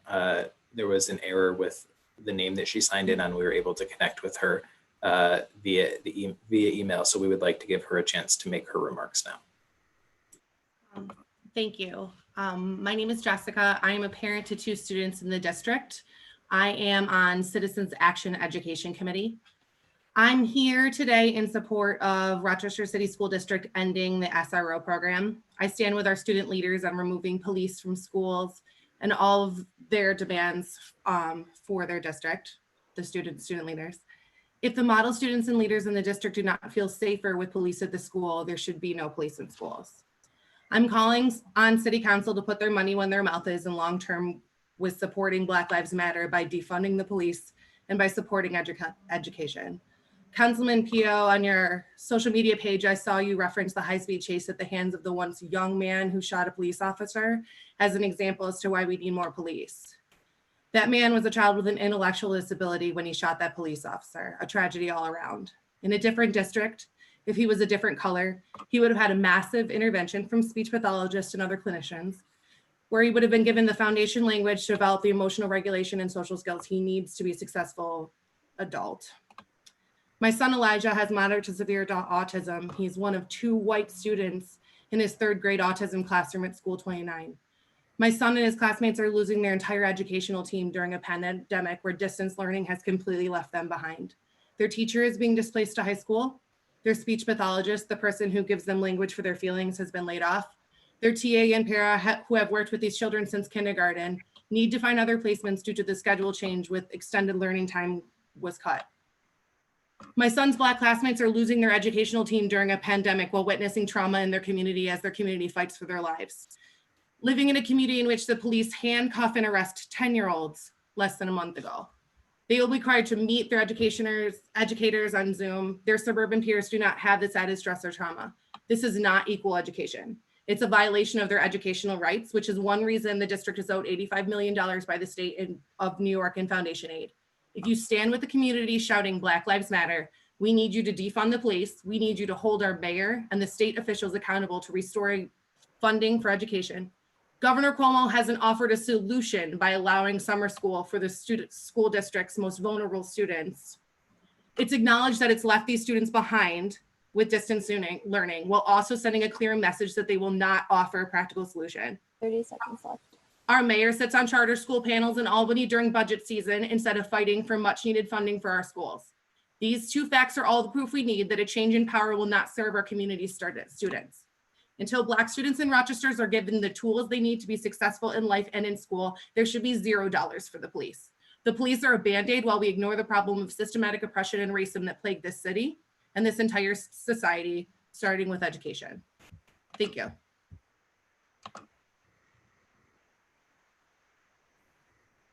DJ.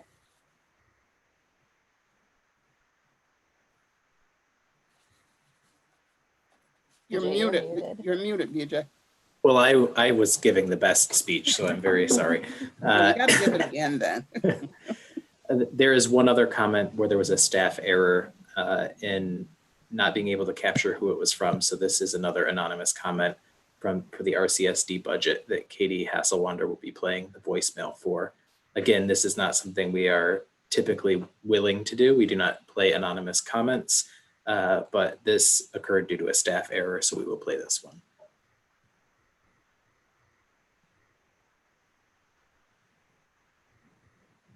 Good evening. I'm a RCSD teacher and I'm also a resident of the city in the 19th Ward. I am calling to demand that City Council vote no on the RCSD budget that was passed on May 7th, as the budget would cut over almost 400 positions, which will impact at least 1 in 12 RCSD students. The exact number of staff cut is unknown due to the lack of transparency from RCSD management. That is like wiping out a third of the fire department, police department, and city hall employees. In addition, 2,000 students will see their schools closed or reduced for the upcoming school year with this current budget. Meanwhile, our students are experiencing new traumas and learning gaps in the midst of the COVID-19 pandemic. Therefore, we will need more social, emotional, and academic supports when they return to their brick and mortar schools, not less. As our elected leader, you have the obligation to respond to your constituents' needs and represent the community, which most definitely includes our students. Vote no to the RCSD budget on June 16th. Thank you. That's the last speaker for that hearing. Okay, if there are no more speakers, that hearing is closed. Pursuant to law, public hearing will now be had on the following matter: local improvement ordinance, street cleaning, street and sidewalk snow removal, and hazardous sidewalk repair, commencing July 1st, 2020 and expiring June 30th, 2021. Introductory number 241. Any person desiring to speak in reference to said matter will now be heard. We received no comments on that hearing. If there are no more speakers, that hearing is closed.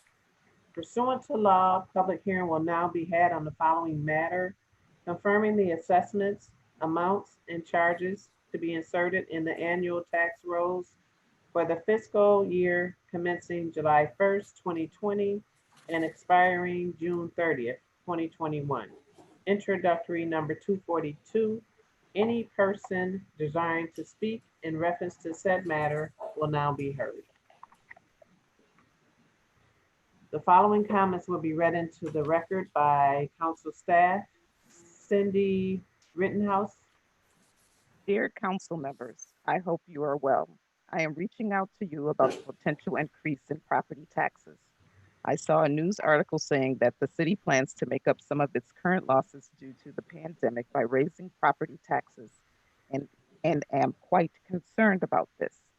Many of us just saw our assessments increase substantially. I understand that the adjustments may have been overdue. However, they were also a quick, large leap, as well as based on the selling prices during a recent seller's market. And we don't know that these high selling prices will continue now that we have a pandemic.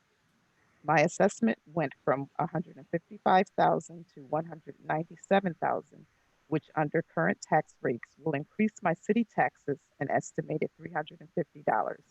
And of course, we pay county taxes too. I did reach out to explain why I felt the assessed value is too high, but was fully denied. Many of the same folks with huge assessment increases and corresponding tax increases are also finding themselves unemployed. I haven't worked in 10 weeks and probably won't work again for many more, and even after that, may not see the work I did before.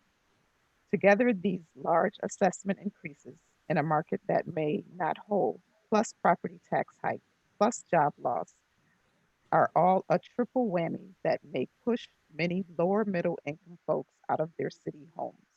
Even for those still earning an income, raising property taxes right now after major increases in assessments would be tough. Thank you for reading. Susan Gradowski. The following comments are from her. To the council, I understand you are trying to maintain services. Dumping the problem on homeowners who have also lost their jobs is not the solution. What are you going to do when we can't pay it? Bad idea. Please come up with another solution. I'm against raising taxes because you lost business taxes. The following comments are from Jacob Bunce. My name is Jacob Bunce. I am a local real estate investor, landlord, and property manager. I own multiple apartment buildings in the city of Rochester with my brother and father that we manage ourselves. We try and keep the rents as low as possible to provide quality, long-term homes to our tenants, who a lot of them have been with us for a long time. We oppose another increase in our property tax. This will affect our ability to keep our rent where it is. For an example, a one-bedroom for some tenants are as low as $425 or $450. This is unheard of. But for tenants who have made a home with us, we treat with respect and care, and we keep their rent affordable. I hope you understand, because I'm not the only one on opposition of this. Thank you. Madam President, that was the last speaker. Thank you. If there are no more speakers, that hearing is closed. And that concludes our public hearings for the 2020-21 budget for the city of Rochester and the Rochester City School District. The budgets for both the city and the city school district will be voted on by City Council at our meeting on Tuesday, June 16th at 7:30 p.m. here in Council in Chambers. Thank you. We are adjourned. Thank you. I'll stop the live stream. Good night, everyone. Thank you.